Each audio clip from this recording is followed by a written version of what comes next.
여러분 안녕하십니까. 광주 MBC 뉴스투데이입니다. 먼저 오늘의 주요 뉴스입니다. 세월호 유가족들이 광주에서 특별법 제정을 위한 서명운동에 돌입했습니다. 오늘 밤에는 촛불 집회에도 나설 예정입니다. 새정치민주연합의 경선 방식이 논란을 빚으면서 당내 반발이 확산되고 있습니다. 순천 곡성 선거구에서는 후보들이 잇따라 경선을 포기하고 나섰습니다.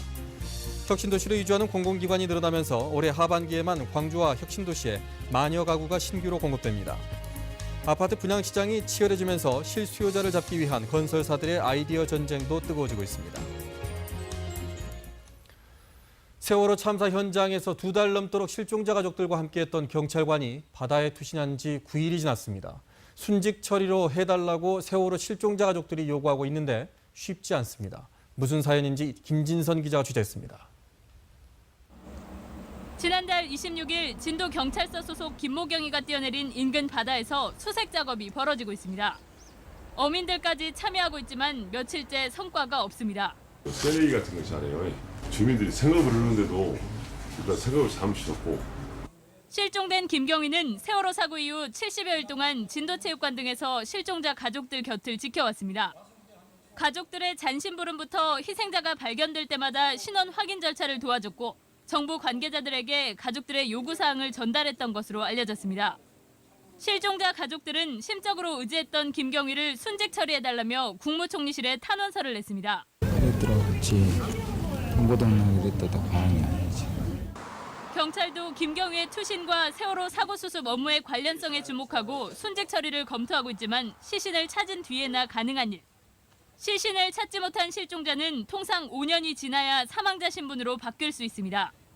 사망의 개연성이 확실하면 인정사망으로 처리할 수도 있지만 법원 절차를 거쳐야 해서 당장 김경희를 순직 처리하기는 쉽지 않은 상태입니다. MBC 뉴스 김진선입니다. 전국을 돌며 세월호 특별법 제정을 위한 1000만 서명운동을 벌이고 있는 세월호 유가족들이 광주에서 서명운동을 벌이고 있습니다. 세월호 참사 진상규명과 책임자 처벌 등을 위해서 유가족들이 직접 나선 겁니다. 송정근 기자입니다. 이른 아침 광주 광천 사거리에 세월호 희생자들의 무사귀환을 의미하는 노란색 우산이 펼쳐졌습니다. 세월호 진상규명과 책임자 처벌을 위한 특별법 제정 1000만인 서명운동을 호소하러 유가족들이 경기도 안산에서 광주까지 온 겁니다. 발생한 지 79일째 되는 날입니다. 세월호 희생자 가족들은 두 팀으로 나누어 전라도와 경상도에서 각각 서명운동을 벌이고 있습니다. 목표는 국민 1000만 명의 서명을 받는 겁니다. 시민들의 호응은 뜨거웠습니다. 똑같은 부모 마음은 다 같다고 생각합니다, 솔직히. 그래서 하루라도 빨리 이걸 좀 빨리 이 사태를 해결했으면 좋겠습니다.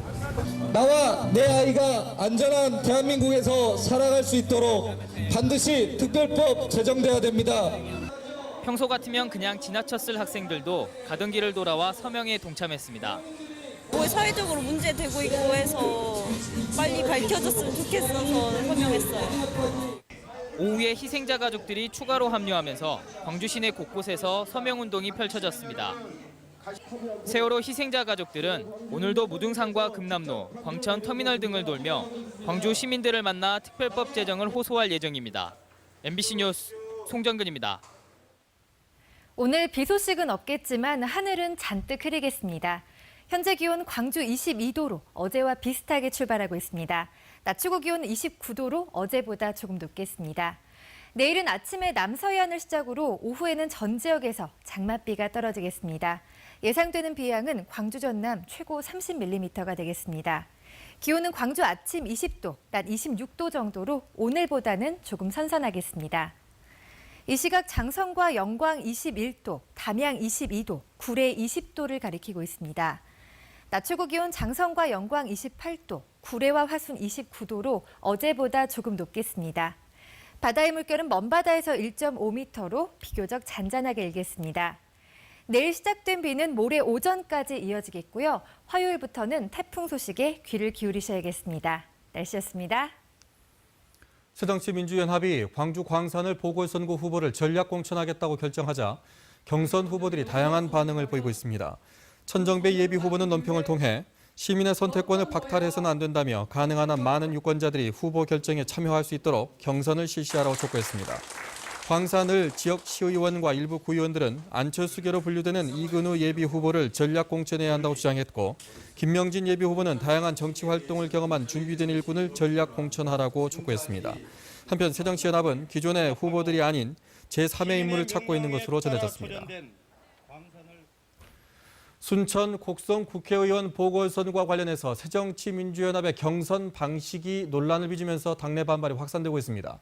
구이승 예비 후보가 탈당해서 무소속 후보로 출마를 선언한 데 이어서 일부 후보들도 잇따라 경선 포기의 의사를 밝혔습니다. 문영철 기자입니다. 순천 곡성 국회의원 보궐선거에 출마한 조순용 예비 후보가 돌연 경선 불참을 선언했습니다. 조 후보는 기자회견을 통해 일부 후보 캠프에서 선거인단 모집과 관련해 조직적인 휴대전화 착신과 대규모 전화 가설 등 불법적인 방법을 동원하고 있다고 비판했습니다. 조 후보는 또 중앙당의 이런 문제점들을 지적했지만 당이 이를 외면하고 있다고 꼬집었습니다. 조 후보는 이런 경선에 참여하는 것 자체가 불법과 탈법에 동조하는 것이라며 경선 후보 사퇴 이유를 밝혔습니다. 중앙당은 지역의 민심이 어떻게 왜곡돼 있는지 그 이유가 어디에 있는지를 살피고 유선 전화를 통한 선거인단 모집의 문제점을 직시하시기를 바랍니다. 이에 앞서 김영득 예비 후보도 기자회견을 갖고 현재의 선거인단 모집 방식에 대해 중앙당의 개선을 요구했지만 전혀 받아들여지지 않았다고 토로했습니다. 결국 경선 후보에 포함된 지 만 하루 만에 경선 포기를 선언했습니다. 이미 구이승 예비 후보가 현재의 선거인단 모집 방식에 반발하며 탈당해 무소속 출마를 선언한 데 이어 2명의 후보가 잇따라 경선을 포기하면서 이제 새정치민주연합의 경선은 노광규, 서가번, 고재경 3명의 후보만으로 치러지게 됐습니다. 지난 6.4 지방선거에 이어 또다시 반복된 당내 경선 잡음, 그리고 후보들의 탈당과 경선 포기. 새정치를 실현하겠다는 애초의 구호는 온데간데 없고 유권자들의 혼란만 가중시키는 전형적인 구태 정치의 답습에 지역민들의 여론이 곱지 않습니다. MBC 뉴스 문형철입니다. 아파트 분양 시장이 치열해지면서 건설사마다 실수요자를 잡기 위한 아이디어 전쟁도 뜨거워지고 있습니다. 똑같은 구조지만 전혀 다른 인테리어가 적용되기도 하고 주부들의 동선을 세심하게 고려하는 것이 요즘 분양 시장의 특징입니다. 이재원 기자입니다. 혁신도시에 들어서는 한 아파트 모델하우스. 현관에 들어서자마자 주방과 함께 수납 공간을 극대화한 거대한 수납장이 눈에 띕니다. 전용 면적 82제곱미터의 아파트는 전혀 다른 모습으로도 변신이 가능합니다. 수납 공간이 방으로 변신했고 인테리어도 차별화했습니다. 같은 아파트, 같은 동에도 서로 다른 모델이 적용되지만 별도의 추가 비용 없이 소비자의 선택으로 가능하도록 했습니다. 고객들한테 내 집이어도 다른 집하고 좀 차이를 두면서 더 좋은 집을 선택할 수 있게 선택권을 드리는 거죠. 전용 면적 78제곱미터의 이 아파트는 요즘 유행하는 4베이, 즉 방과 거실을 모두 전면에 배치하는 방식에서 탈피했습니다.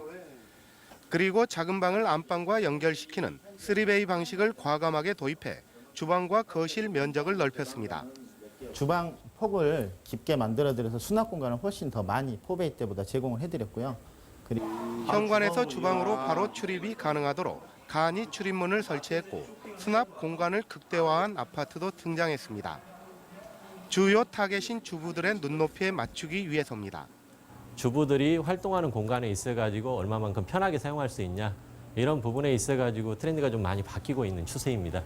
갈수록 분양시장의 경쟁이 치열해지면서 톡톡 튀는 아이디어로 실수요자를 잡기 위한 다양한 실험이 아파트 시장에서 시도되고 있습니다.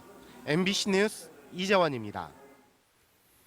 올 하반기 광주와 혁신도시에 만여 가구의 주택이 신규로 공급될 예정입니다. 부동산 사랑방이 광주와 혁신도시에 대한 주거단지를 조사한 결과 올 하반기에는 19개 단지 만여 가구가 신규 공급되는 것으로 나타났습니다. 이는 지난해 하반기 7,500가구보다 2,500가구 증가한 것으로 혁신도시 아파트 공급이 늘어나고 지역주택조합들도 일반 분양을 시작해 공급량이 늘어나는 것으로 분석됩니다. JB금융지주가 5천억 원에 달하는 광주은행 인수자금 조달 방안을 확정했습니다. JB금융지주 이사회는 주주 배정 방식의 유상증자로 1,500억 원, 조건부 자본증권 발행 2천억 원 등 모두 3,500억 원의 자금 조달 방안을 결의했습니다. 이에 따라 JB금융지주는 보유 중인 현금 1,500억 원과 계약금 500억 원 등 광주은행 인수자금을 사실상 확보했습니다. 자금 조달 방안이 확정됨에 따라 광주은행은 마지막 단계인 자회사 편입 승인 절차에 들어가며 오는 10월쯤 인수 절차가 모두 마무리될 예정입니다. 호남과 영남 지역 미술인들의 작품을 한 곳에서 감상할 수 있는 제29회 영호남 미술교류전이 광주 시립미술관 상록전시관에서 열리고 있습니다. 하나의 정원을 주제로 열리는 올해 교류전에서는 호남과 영남에서 활동하는 116명의 작가들이 참여해 그림과 조각 등의 작품을 선보이고 있습니다.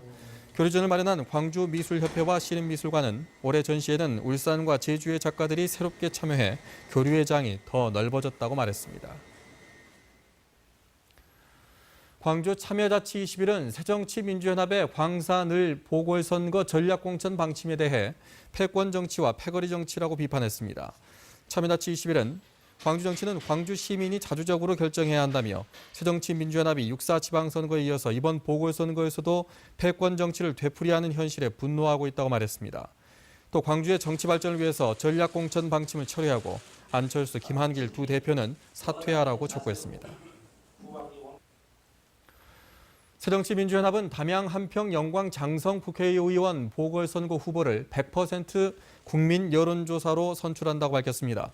새정치연합은 당초 김현관, 이계호, 이석형 예비후보를 대상으로 선호투표제 경선을 실시할 예정이었지만 김 예비후보가 후보직을 사퇴함에 따라 국민 여론조사로 경선 방식을 바꿨다고 말했습니다. 민선 6기대로 광주시가 경찰에 처음으로 압수수색을 받았습니다. 전남지방경찰청은 3시간에 걸쳐 광주시 보건정책과를 압수수색해 요양병원 인허가 관련 자료를 확보했다고 밝혔습니다. 경찰은 화재로 21명이 숨진 장성 효사랑 요양병원과 같은 의료재단인 광주 효운요양병원이 지난 2012년 광주시로부터 허가를 얻는 과정에서 부적절한 행위가 있었던 것으로 의심하고 있습니다. 광주지법 형사 12부는 이낙연 후보 당내 경선 과정에서 당비 대납 혐의로 기소된 전라남도의회 55살 노모 의원에 대해서 징역 8개월에 집행유예 1년을 선고했습니다. 또 이낙연 당시 국회의원 비서관인 47살 이모 씨에 대해선 징역 1년 6개월의 실형을 선고했고 나머지 5명에게는 각각 징역 8개월에서 1년을 선고하고 집행을 유예했습니다. 6.4 지방선거 당선자 가운데 직위 상실이나 당선 무효에 해당하는 형을 선고받은 사례는 이번이 처음인 것으로 알려졌습니다. 노 의원은 지난해 12월 당시 이낙연 후보를 돕기 위해 당원 1,000명의 당비 200만 원을 대납한 혐의로 기소됐습니다. 정부 정책을 중소기업에 효과적으로 전달하기 위한 소책자가 제작됐습니다. 광주 전남중소기업청은 정부의 중소기업 지원책이 중소기업에 제대로 전달되지 않는 문제점을 극복하기 위해 중소기업 정책정보 소책자를 제작해 배포했다고 밝혔습니다. 소책자에는 산업통상자원부와 금융위 등 12개 관계부처의 100개 핵심 정책 정보가 수록돼 있고 스마트폰을 통해 확인할 수 있도록 모바일 포켓북 기능도 도입했습니다.